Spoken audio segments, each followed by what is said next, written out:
আবু বকর রাদিয়াল্লাহু আনহু ইসলাম গ্রহণ করলেন। প্রাথমিক যুগে যখন সাহাবায়ে কেরামদের সংখ্যা মাত্র 38 জন, একদিন আবু বকর রাদিয়াল্লাহু আনহু নবী করিম সাল্লাল্লাহু আলাইহি ওয়াসাল্লামকে বললেন, ওগো আল্লাহর হাবিব, আর কত গোপনে গোপনে এই কালিমার দাওয়াত দিব? এভাবে তো কালিমার দাওয়াত, কালিমার মেহনত খুব কম জোরে হবে, মানুষের কাছে কম পৌঁছবে। একটু অনুমতি দেন, বাইতুল্লাহ গিয়ে এলান করতে চাই, চতুর্দিকে কালিমার দাওয়াত ছড়িয়ে দিতে চাই। নবীজি বললেন, আবু বকর, তোমার যে আশা, এই আশা তো আমার মনের মধ্যেও আছে, আমিও তো চাই, তবে সংখ্যা অনেক নগণ্য। চতুর্দিক দিয়ে ডানে বামে সামনে পিছনে আমাদের আত্মীয় স্বজন সবাই তো এখনো কাফির মুশরিক ভিন্ন ধর্মে রয়ে গেল, তাদের অত্যাচার কষ্ট সহ্য করতে পারবো না, একটু ধৈর্য ধারণ করো। কিন্তু আবু বকর নাসর বান্দা, আবু বকর নবীজিকে বারবার করে অনুনয় বিনয় করে বুঝাতে লাগলেন। একটা পর্যায়ে গিয়ে আবু বকরের আবেদনে নবীজি অনুমতি দিয়া দিলেন। সুবহানাল্লাহ। অনুমতি দেওয়ার পর আবু বকর আর স্থির রইলেন না, দৌড় দিয়ে গিয়ে বাইতুল্লাহ দাঁড়াইলেন। আর সাথে সঙ্গীরা বাকি 37 জন যারা ছিল ছড়িয়ে ছিটিয়ে যার যার গোত্রের কাছে গিয়ে বসলেন। আবু বকর দাঁড়ালেন আর কালিমার দাওয়াত দেওয়া শুরু হয়ে গেল। সুবহানাল্লাহ। ইতিহাসের পাতায় লেখা হয়ে গেল, সর্বপ্রথম নবীজির অনুমতি ক্রমে এই খুতবার ইমানের কাফেলা শুরু করলো, ইমানের দাওয়াত শুরু করলো আবু বকর। সুবহানাল্লাহ। ইমানের দাওয়াত যখন শুরু হয়ে গেল, নবীজির অনুমতি ক্রমে আবু বকর যখন দেওয়া শুরু করে যখন দিল, 37 জন সাহাবায়ে কেরাম যার যার গোত্রের কাছে আবু বকরের দাওয়াতের পরে তারাও বুঝাতে লাগলো, দিনের দাওয়াত দিতে লাগলো। বলো লা ইলাহা ইল্লাল্লাহ মুহাম্মাদুর রাসূলুল্লাহ। কালিমার দাওয়াত তো গ্রহণ করলই না, বরঞ্চ তাদের উপরে নিষ্ঠুর অত্যাচার, জুলুম, মারধর, আঘাত তারা শুরু করে দিল। তবে 38 জন সাহাবীদের মধ্যে যিনি লিডার, যিনি সবচাইতে নবীর কাছে আল্লাহর কাছে দামি, ওই আবু বকরকে এমন ভাবে উতবা ইবনে রাবিয়া নামক একজন ফাসিক ফুজ্জার তিনি দৌড়িয়ে গিয়ে আবু বকরকে এমন ভাবে আঘাত করলো, মারতে লাগলো। পুরো চওড়া মোটা একটি জুতা দিয়ে কাঠের, এটাকে এভাবে বাঁকা করে আবু বকরের চেহারার মধ্যে, মুখের মধ্যে এমন ভাবে একের পর এক আঘাত করতে লাগলো। ইমানের জন্য, ইমানের দাওয়াতের জন্য আবু বকর চেহারা স্বাভাবিক আর রইল না, চেহারা থেকে ঝরঝর করে রক্ত বের হতে লাগলো। নাউজুবিল্লাহ। এইভাবে করে আবু বকর অজ্ঞান হয়ে গেল। আবু বকর যখন অজ্ঞান হয়ে গেল, আবু বকরের বংশের মানুষ দৌড়িয়ে বলল, ও উতবা ইবনে রাবিয়া, আবু বকর যদি মারা যায়, কসম করে আমরা শপথ নিলাম বংশের লোক, তোমাকে আমরা ছাড়ব না। এইভাবে করে দিন পেরিয়ে যখন বিকাল চলে আসলো, আবু বকর অজ্ঞান রইল। সন্ধ্যাবেলা আবু বকরের জ্ঞান ফিরল। পাশে এখনো মা ইসলাম গ্রহণ করে নাই, মা বসা। গোত্রের মানুষগুলি বলল, আবু বকর যখন জ্ঞান ফিরে আসলো, দেরি না করে আবু বকরকে পানি পান করাও, আবু বকরকে কিছু খাবার দাও। আবু বকরের জবান দিয়ে বের হয়ে গেল, না না, ইমানের জন্য, কালিমার দাওয়াতের জন্য কষ্ট দুঃখ আরো যদি সহ্য করতে হয় করব, আগে খাবার খাবো না। যার জন্য মার খেলাম, আঘাত খেলাম, ওই রহমতের নবী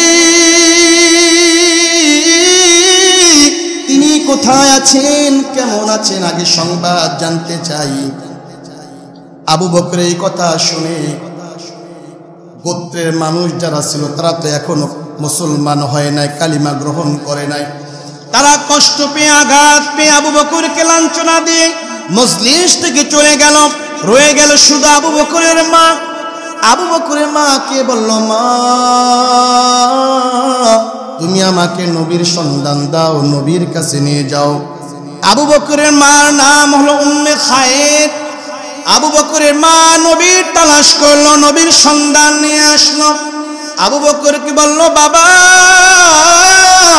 দারুল আরকামে বিশ্ব নবীজি সেখানে অবস্থান করতেছেন। আবু বকরের জীর্ণ শীর্ণ ব্যথাওয়ালা শরীরটা নিয়ে নবীজির কাছে সেখানে গিয়ে সে দাঁড়ালো। আবু বকরের এই চেহারা দেখে, অবস্থা দেখে নবীজি আবু বকরকে জড়িয়ে ধরলো, আর অন্য সাহাবীও আবু বকরকে জড়িয়ে ধরলো। নবী করিম সাল্লাল্লাহু আলাইহি ওয়াসাল্লাম আবু বকরের এই অবস্থা দেখে নবীজি আল্লাহ তাআলার কাছে দোয়া করলেন, আর আবু বকরের জন্য কেঁদে দিলেন। আবু বকর নবীজিকে বলতেছেন, ওগো নবীজি,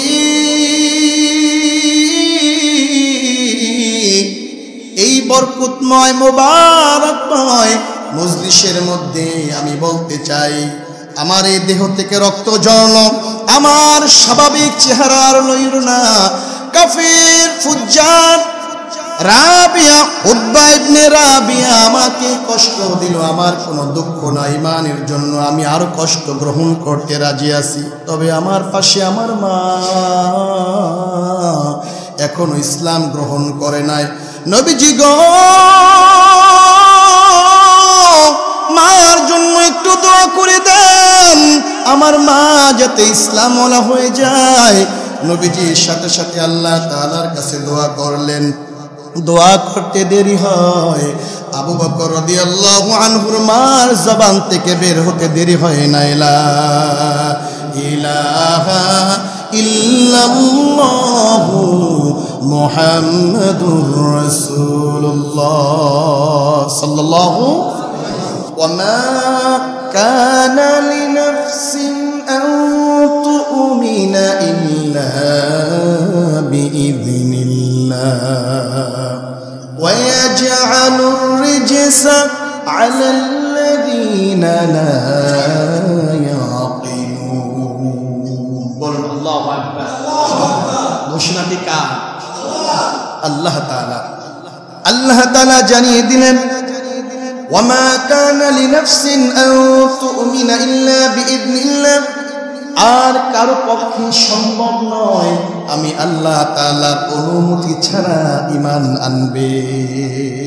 আল্লাহ বলে দিচ্ছেন, কারো পক্ষে সম্ভব নয় যে আমি আল্লাহর অনুমতি ছাড়া কেউ ঈমান আনলো, ঈমান গ্রহণ করলো, মুসলমান হয়ে গেল, আমি আল্লাহর অনুমতি, অনুগ্রহ, দয়া ছাড়া কোনোদিন এটা সম্ভব না। তাহলে কি বোঝা গেল? যারা কালিমা গ্রহণ করলাম, যারা কালিমা পড়ে ঈমানের দৌলত যারা গ্রহণ করলাম, মুসলমান ঈমানদার যারা হলাম, এটা কি আপনার আমার ইচ্ছায় না আল্লাহর ইচ্ছায়? জোরে বলুন, কার ইচ্ছায়? আল্লাহ তাআলার ইচ্ছা করেছেন, তাই মুসলমান ঈমানদার হতে পেরেছি। এই জন্য আবার শুকরিয়া আদায় করে বলি আলহামদুলিল্লাহ। আবারও বলি আলহামদুলিল্লাহ।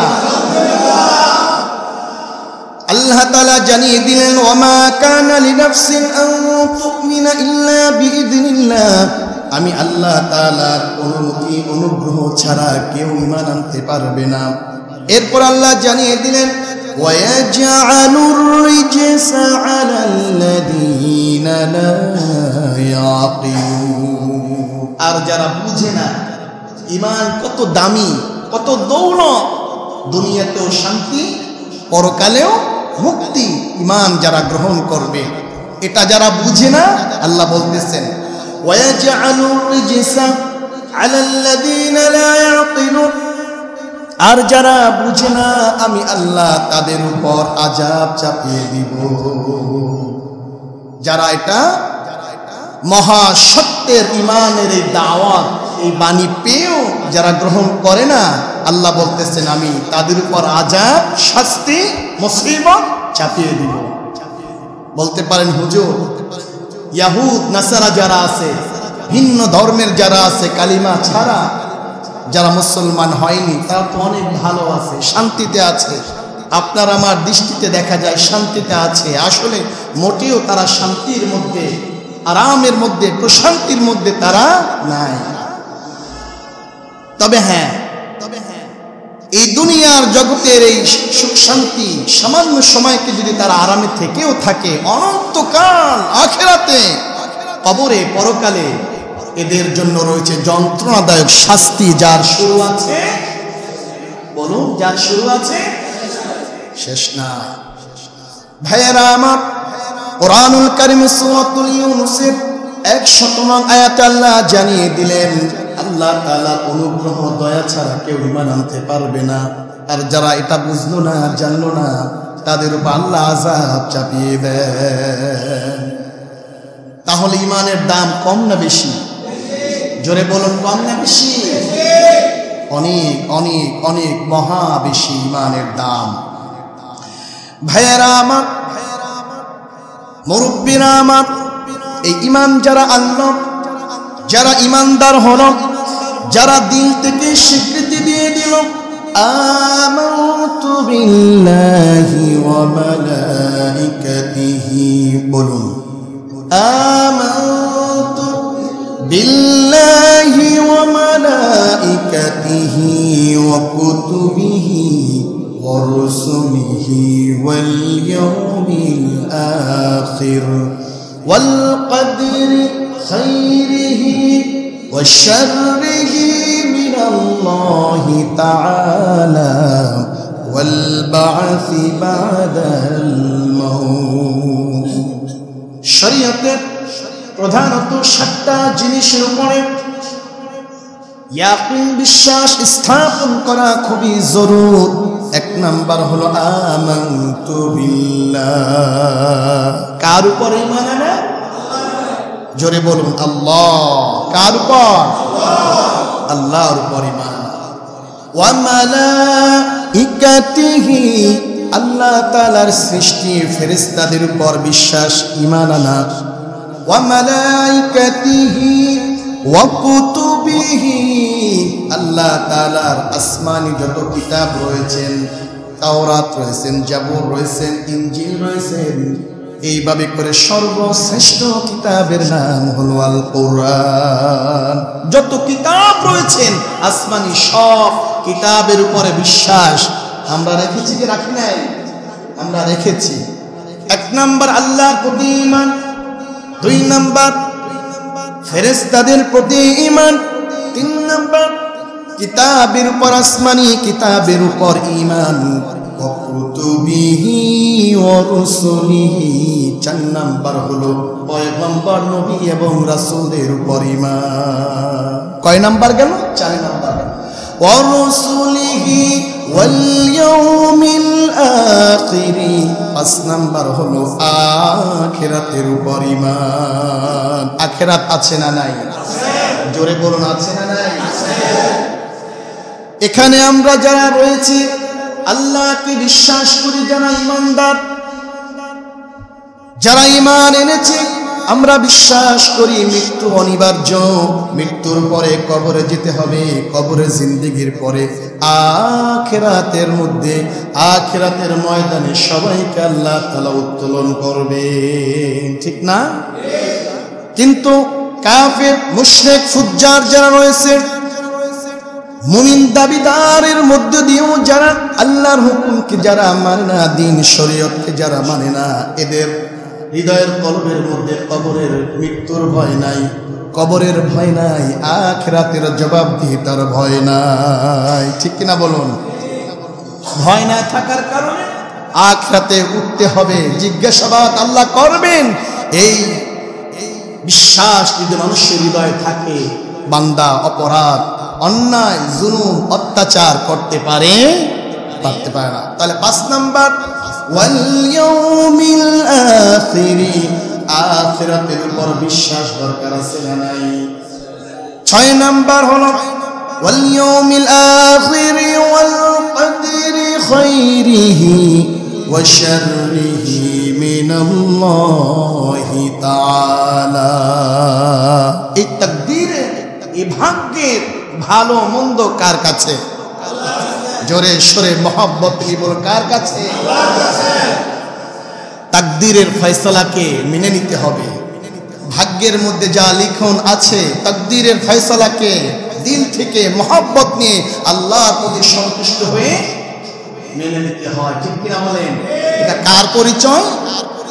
ঈমানদার মুমিনের পরিচয়। হাজার উপমার মধ্যে আমার আশা, আমার দিলের চাওয়া একরকম, হয়েছে একরকম। এই যে আমি চাইলাম একরকম, হলো আর এক রকম। এই তকদিরের মধ্যে লিখে রেখেছেন কে? আল্লাহ তাআলা সব লিখে রেখেছেন। আমি চাইলাম আল্লাহর কাছে, আল্লাহ তুমি আমাকে একটা ছেলে সন্তান দাও। হাজার আবেদন, কান্না, দোয়া, মুনাজাত আল্লাহর কাছে করলাম, কিন্তু আল্লাহ দিলেন কন্যা। এটা তকদীরের মধ্যে লিখে রেখেছেন কে? আবার চাইলাম কন্যা, দিলেন ছেলে, এটা তকদীরের ফয়সালা। আবার ছেলে মেয়ে, একটা নেক সন্তান, একটা সন্তান চাইলাম, ছেলেও দেয় না, মেয়েও দেয় না। তকদীরের মধ্যে লেখন লিখে রেখেছেন কে? ব্যবসার সফলতা, ব্যর্থতা, পড়াশোনায় ভালো রেজাল্ট, বিপর্যয়, এরকম করে যত রকমের ভালো রেজাল্ট বলেন, মন্দ রেজাল্ট বলেন, সব কিছু তকদীরের মধ্যে লিখে রাখেন কে? তাকদীরের মধ্যে ভালো মন্দ সব যদি আল্লাহ তাআলা লিখে রাখেন, এই বিশ্বাস মানুষ যখন হৃদয়ের মধ্যে ধারণ করবে, লালন করবে, মেনে নিবে, মানুষ কি হতাশ হবে? বুঝে আসে নাই? মানুষ কি ভেঙে পড়বে? ব্যবসা করেছে, চরম ক্ষতি হয়ে গেছে, অসুস্থ হয়ে গেছে, দুর্বল হয়ে পড়েছে, বান্দা একজনের দিকে তাকিয়ে থাকবে, হাসবুনাল্লাহ হাসবুনাল্লাহু নি'মাল ওয়াকিল, নি'মাল মাওলা ওয়া নি'মান নাসীর। বান্দা সব খুশির অবস্থায়, বিপর্যয়ের অবস্থায়, সব ক্ষেত্রে আল্লাহ, বান্দা আল্লাহর প্রতি সন্তুষ্ট থাকবে কি থাকবে না? থাকবে। কারণ বান্দা জানে, ঈমান গ্রহণ করেছে, ঈমানের সত্যায়ন দিয়েছে, ভালো মন্দ আমার সব একজনের কাছে, তিনি কে? যাই হোক, এদিকে আর তোমার দিকে আর না যাই, সার কথা হলো তাকদীরের সব ফয়সালা করে থাকেন আল্লাহ সুবহানাহু ওয়া তাআলা। এরপরে 7 নাম্বার হলো ওয়াল কদরি খাইরিহি ওয়া শাররিহি মিনাল্লাহি তাআলা ওয়াল বাসি বাদাল মাউত। 7 নাম্বার হলো মৃত্যুর পরে, কবরের জগতের পরে, পরকালে আখিরাতের ময়দানে আবার কার কাছে দাঁড়াবো? কার কাছে দাঁড়াতে হবে? সবাই দিল থেকে স্বীকৃতি দেন, কার কাছে আমাদেরকে দাঁড়াতে হবে? সেই রবের কাছে ভালো কর্ম, মন্দ কর্ম সব আমলনামা দিয়ে দাঁড়াতে হবে। ভালো করলে স্থান হবে জান্নাত, মন্দ করলে স্থান হবে জাহান্নাম। এই বিশ্বাস, এই বান্দার যখন থাকবে, ওই বান্দা কোনোদিন কোনো মাখলুককে কষ্ট দিতে পারে আর আল্লাহ নাফরমানি করতে পারে? কথা বলে না, পারে? কারণ তার দিলের মধ্যে, বদ্ধমূল হৃদয়ের মধ্যে লেখা যে আমি তো মৃত্যুর পরে পরকালে আখিরাতে আল্লাহর কাছে দাঁড়াবো, সেখানে তো আমাকে সব বর্ণনা দিতে হবে। ভালোটার প্রতিদান দিবেন, মন্দর প্রতিদানও আল্লাহ দিবেন। শরীয়তের এই প্রধানত 7টি কাজ, এই 7টির উপরে আমরা ঈমান আনলাম। ঈমান আনার পরে আপনার আমার পরিচয় হয়ে গেল মুমিন। কি হয়ে গেল? জোরে বলুন, কি হলো? মুমিন, ঈমানদার। আর ঈমানদার, মুমিন, এদের ব্যাপারে আল্লাহ তাআলা কি সার্টিফিকেট দিচ্ছেন শুনুন। আল্লাহ তাআলা বলতেছেন, তোমরা যারা ঈমান এনেছো, তোমরা যারা ঈমানদার হয়েছো, তোমরা যারা ঈমানের কালিমা যারা পড়েছো, তোমরা আমার কাছে কতটা দামি, তোমরা আমার কাছে কতটা মূল্যবান। কুরআনুল কারীমে 30 নং পারার সূরাতুল বায়্যিনাত, সূরাতুল বায়্যিনাত 7 নং আয়াতের মধ্যে আল্লাহ জানিয়ে দিলেন, ইন্নাল্লাযীনা আমানু ওয়া আমিলুস সালিহাত উলাইকা হুম খায়রুল বারিয়া। আল্লাহু আকবার। মোহাব্বত নিয়ে বলুন আল্লাহু আকবার। আল্লাহু আকবারের শাব্দিক অর্থ কি? আপনার আমার মালিক আল্লাহ, তিনি মহান, সবচাইতে বড়। সুবহানাল্লাহ।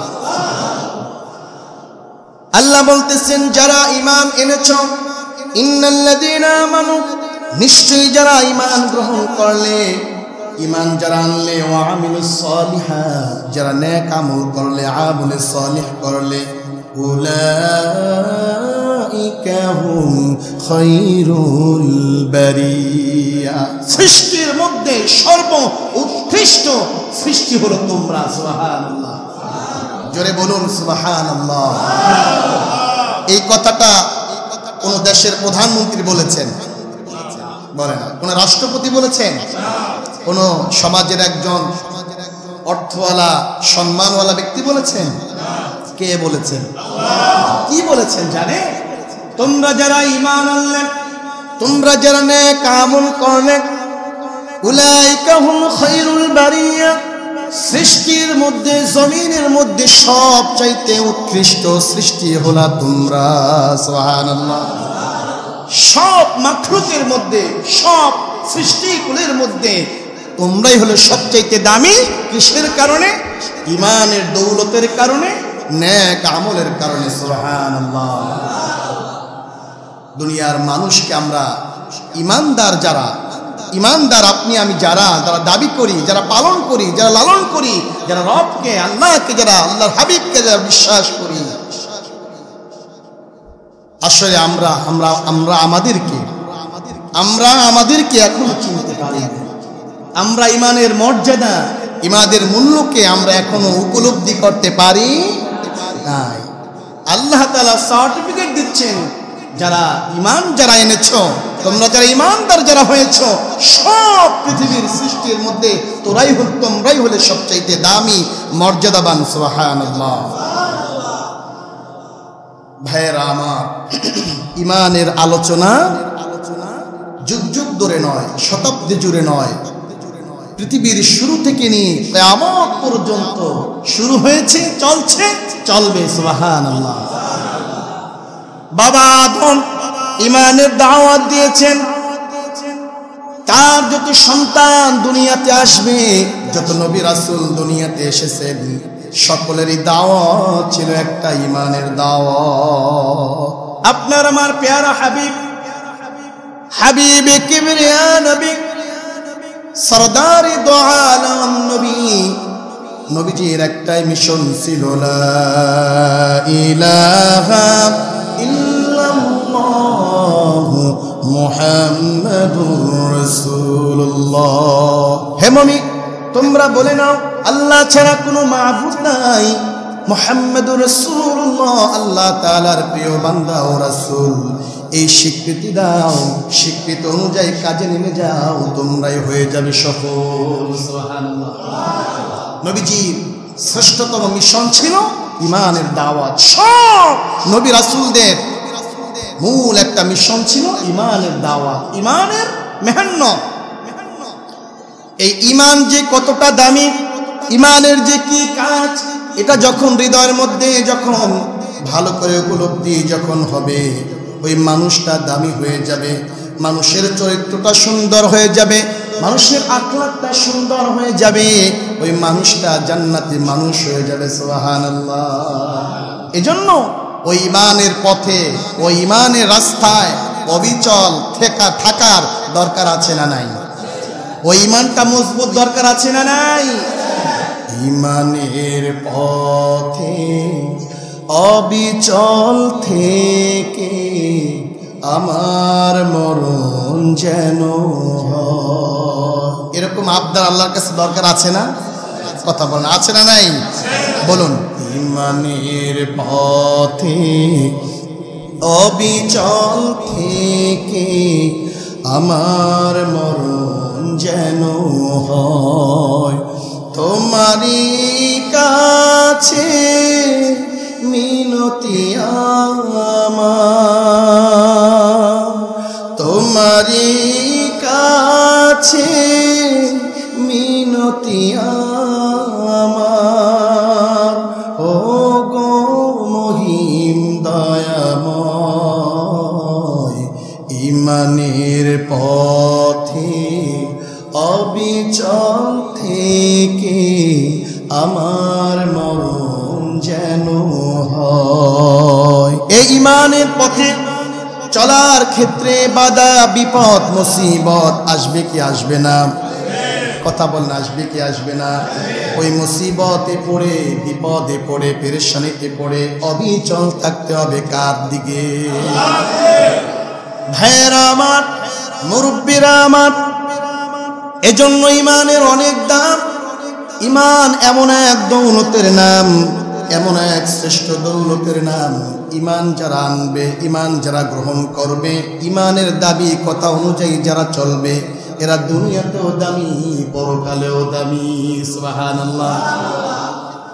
এজন্যই তো ইমান গ্রহণের ফায়দা, ইমান গ্রহণ করলো, ইমান আনয়ন করলো, এর উপকারিতা কি, এর ফায়দা কি? কোরআনুল কারিমে আল্লাহ তাআলা সূরাতুন নিসার 122 আয়াতের মধ্যে আল্লাহ জানিয়ে দিলেন ওয়াল্লাযীনা আমানু ওয়া আমিলুস সালিহাত সানুদখিলুহুম জান্নাতিন তাজরি মিন তাহতিহাল আনহার খালিদিনা ফিহা ওয়া'দাল্লাহি হাক্কান ওয়া মান আসদাকু মিনাল্লাহি কিলা। আল্লাহু আকবার। সূরাতুন নিসার 122 আয়াতের মধ্যে আল্লাহ জানিয়ে দিলেন, জানো ঈমান গ্রহণ করার ফায়দাটা কি?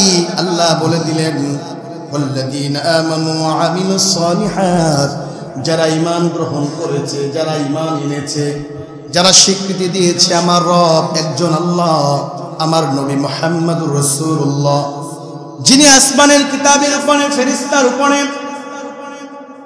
ভালো মন্দের উপরে, মৃত্যুর পরে পুনরুত্থানের উপরে যারা ঈমান আনলো, যারা ঈমানদার হলো, আল্লাহ বলতেছেন ঈমান আনার পরে যারা নেক আমল তোমরা যারা করলে, এরপরে আল্লাহ বলে দিয়েছেন সানুদখিলুহুম জান্নাতিন তাজরি মিন তাহতিহাল আনহার, অচিরেই আমি আল্লাহ তোমাদেরকে জান্নাত সমূহের মধ্যে প্রবেশ করাবো। জান্নাতে কি প্রবেশ করতে চাই? চাই। তাহলে মনটা যে বেজার, সুবহানাল্লাহ, ধ্বনি যে অনেক নিচু হলো। আল্লাহ বলতেছেন যারা ঈমান আনলে, নেক আমলে সালিহ যারা করলে, শোনো তোমাদের উপকারিতা কি, তোমাদের ফায়দাটা কি? আল্লাহ বলে দিলেন সানুদখিলুহুম জান্নাতিন তাজরি মিন তাহতিহাল আনহার। আল্লাহু আকবার। অচিরেই আমি রব আল্লাহ অচিরেই তোমাদের জন্য জান্নাত সমূহে তোমাদেরকে আমি আল্লাহ প্রবেশ করাবো। বান্দার হৃদয়ের মধ্যে একটা প্রশ্ন জাগতে পারে, আল্লাহ ঈমান আনার কারণে, নেক আমল কারণে অচিরেই আপনি আমাদেরকে জান্নাতে প্রবেশ করাবেন, ওই জান্নাতের মধ্যে কি কি নিয়ামত রয়েছে জানতে মনে চাই। কোরআন সাক্ষী দিয়ে, কোরআন বর্ণনা করে তাজরি মিন তাহতিহাল আনহার, ওই জান্নাতের তলদেশ দিয়ে প্রবাহিত থাকবে নহর সমূহ। সুবহানাল্লাহ। কিসের নহর? দুধের নহর, মধুর নহর, শরাবের নহর। দুধ হালাল দুনিয়াতে খাই, তবে জান্নাতের দুধ এরকম নয়। এটার স্বাদ, এটার রং, এটার ঘ্রাণ কেমন সেটা জান্নাতে যাওয়ার আগ পর্যন্ত বুঝে আসবে। দুধের নহর থাকবে, মধুর নহর থাকবে। আমাদের বাড়ি সেই বাগেরহাটের সুন্দরবনের মধু নয়, এটা জান্নাতের মধু। এরপরে শরাবের নহর থাকবেন। দুনিয়াতে যারা জাগতিক লাইনে পড়াশোনা করে অর্থ করি যাদের রয়েছে, অনেকেই নেশার সাথে সম্পৃক্ত রয়েছে, শরাব পান করে, মদ পান করে। পূর্বেকার সময়ের মদ হালাল ছিল, নবীজির উপরে কোরআনের আয়াত নাজিল করে শরাব মদকে হারাম করে দেওয়া হলো। আল্লাহ তাআলা এই শরাবকে জান্নাতের মধ্যে আবার হালাল বানাবেন, সুবহানাল্লাহ। তবে দুনিয়ার জাগতিক মদের মতো শরাবের মতো নয়, জান্নাতের এই মদ শরাব থাকবে আলাদা এক স্বাদ, সুবহানাল্লাহ। ঈমান আনলে, নেক আমল করলে জান্নাতে প্রবেশ করাবেন। আল্লাহ বলতেছেন, সানুদখিলুহুম জান্নাতিন তাজরি মিন তাহতিহাল আনহার, তার তলদেশ দিয়ে প্রবাহিত থাকবে নহর, দুধের নহর, মধুর নহর, শরাবের নহর।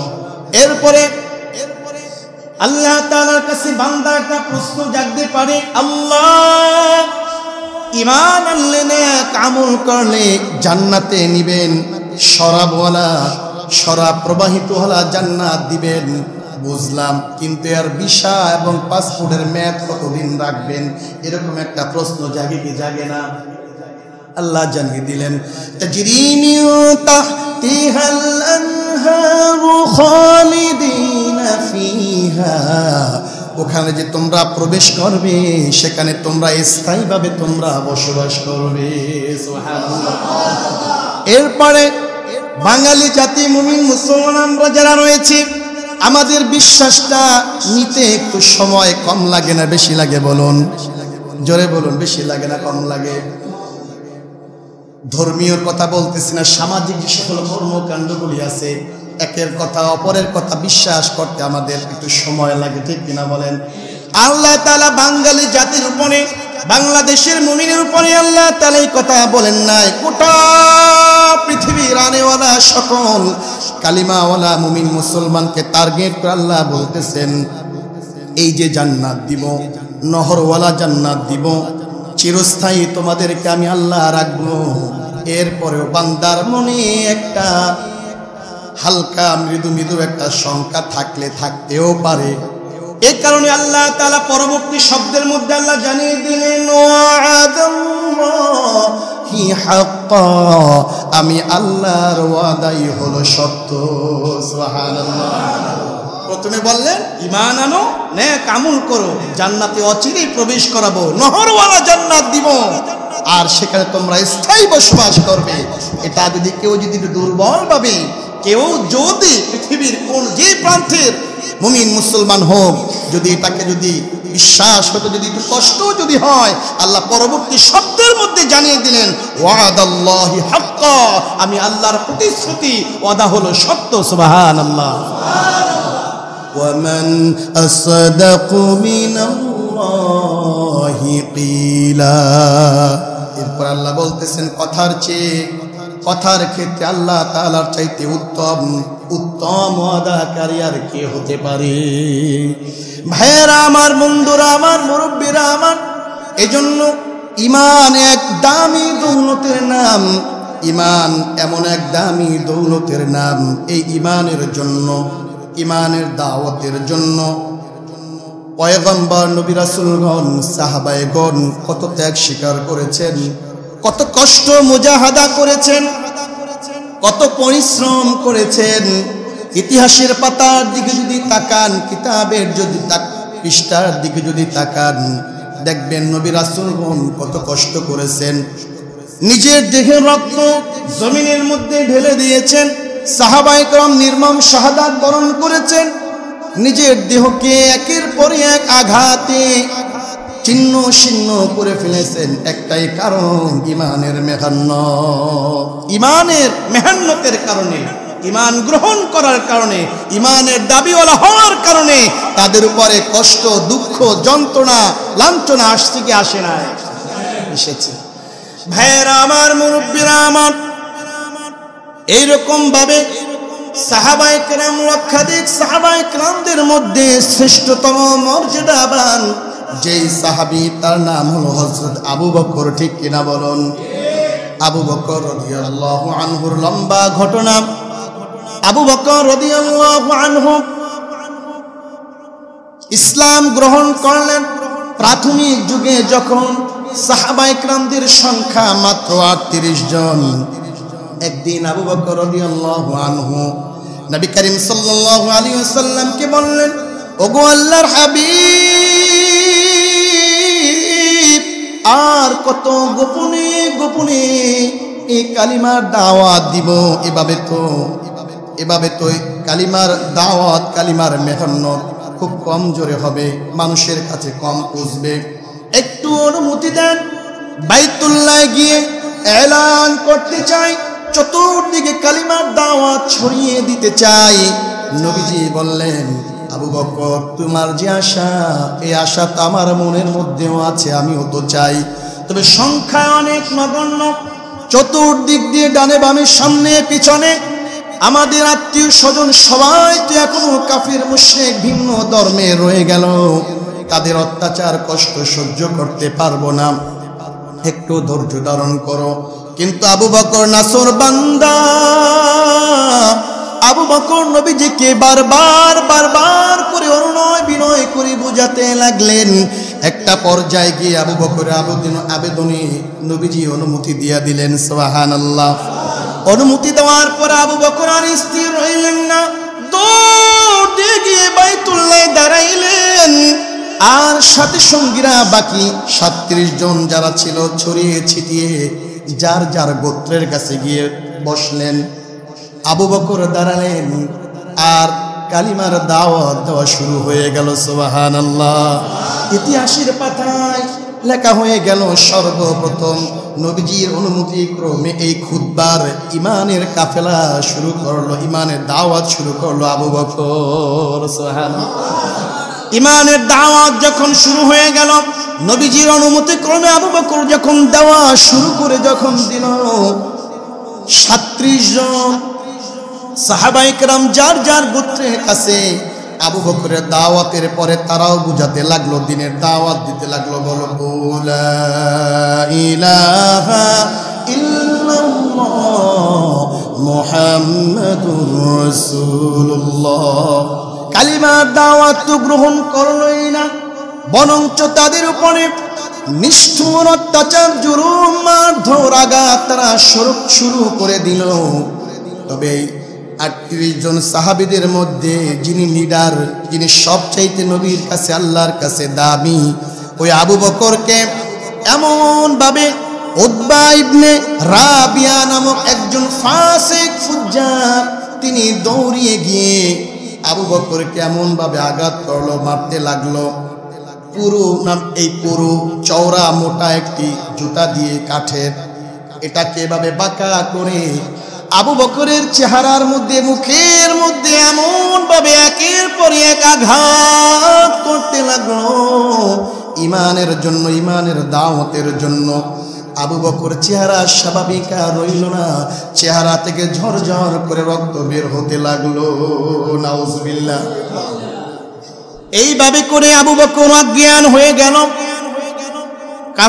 আবু বকর যখন অজ্ঞান হয়ে গেল, আবু বকরের বংশের মানুষ দৌড়িয়ে বলল, ও উতবা ইবনে রাবিয়া, আবু বকর যদি মারা যায়, কসম করে আমরা শপথ নিলাম বংশের লোক, তোমাকে আমরা ছাড়ব না।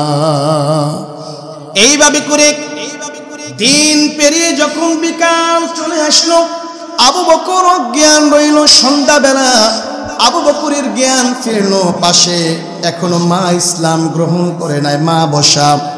গোত্রের মানুষগুলি বলল, আবু বকর যখন জ্ঞান ফিরে আসলো, দেরি না করে আবু বকরকে পানি পান করাও, আবু বকরকে কিছু খাবার দাও। আবু বকরের জবান দিয়ে বের হয়ে গেল, না না, ইমানের জন্য, কালিমার দাওয়াতের জন্য কষ্ট দুঃখ আরো যদি সহ্য করতে হয় করব, আগে খাবার খাবো না।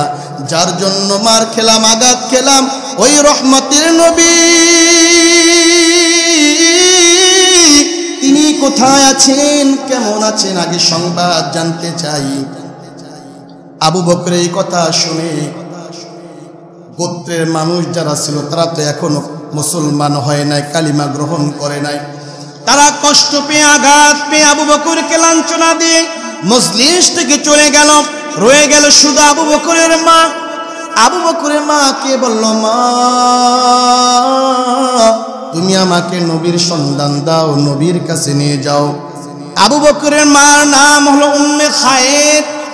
আবু বকরের মা নবীর তালাশ করলো, নবীর সন্ধান নিয়ে আসলো। আবু বকরকে বলল, বাবা দারুল আরকামে বিশ্ব নবীজি সেখানে অবস্থান করতেছেন। আবু বকরের জীর্ণ শীর্ণ ব্যথাওয়ালা শরীরটা নিয়ে নবীজির কাছে সেখানে গিয়ে সে দাঁড়ালো। আবু বকরের এই চেহারা দেখে, অবস্থা দেখে নবীজি আবু বকরকে জড়িয়ে ধরলো, আর অন্যান্য সাহাবীও আবু বকরকে জড়িয়ে ধরলো। নবী করিম সাল্লাল্লাহু আলাইহি ওয়াসাল্লাম আবু বকরের এই অবস্থা দেখে নবীজি আল্লাহ তাআলার কাছে দোয়া করলেন, আর আবু বকরের জন্য কেঁদে দিলেন। আবু বকর নবীজিকে বলতেছেন, ওগো নবীজি,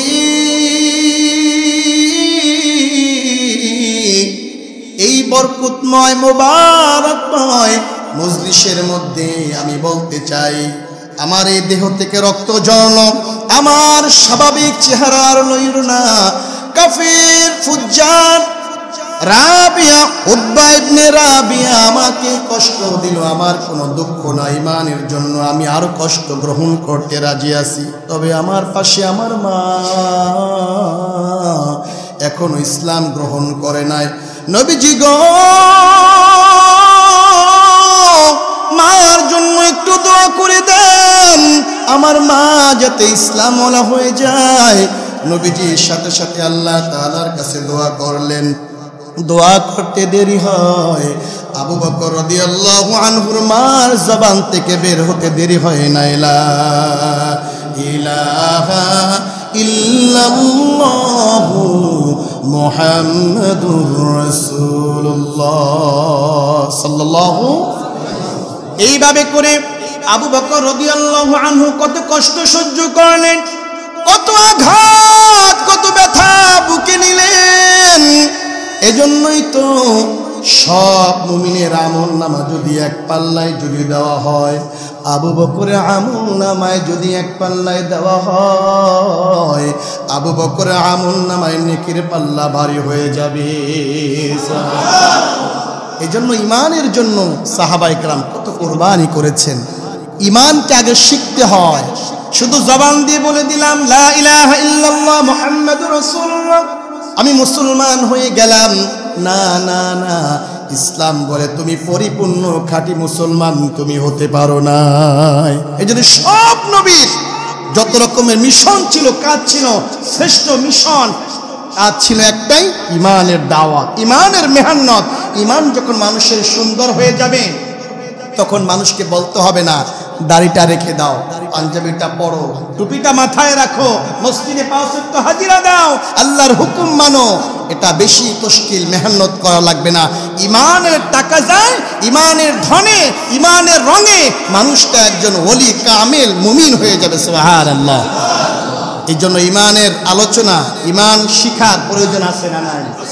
আল্লাহ আমাদেরকে খাঁটি মুমিন ইমানওয়ালা হওয়ার তৌফিক দান করুন, বলেন আমিন। আগামী সপ্তাহে কোরআন এবং হাদিসের আলোকে ইমানের বিশাল তাৎপর্য আলোচনা, সাহাবায়ে কেরামদের জিন্দেগি নিয়ে আপনাদেরকে ইমানে আলোচনা শোনাবো। আল্লাহ তাআলা আমাদেরকে আগে আগে আসবার, ইমানে আলোচনা শুনবার তৌফিক দান করুন, বলেন আমিন। ওয়া আখিরু দাওয়ানা আনিল হামদুলিল্লাহি রাব্বিল আলামিন। আসসালামু আলাইকুম ওয়া রাহমাতুল্লাহি ওয়া বারাকাতুহু।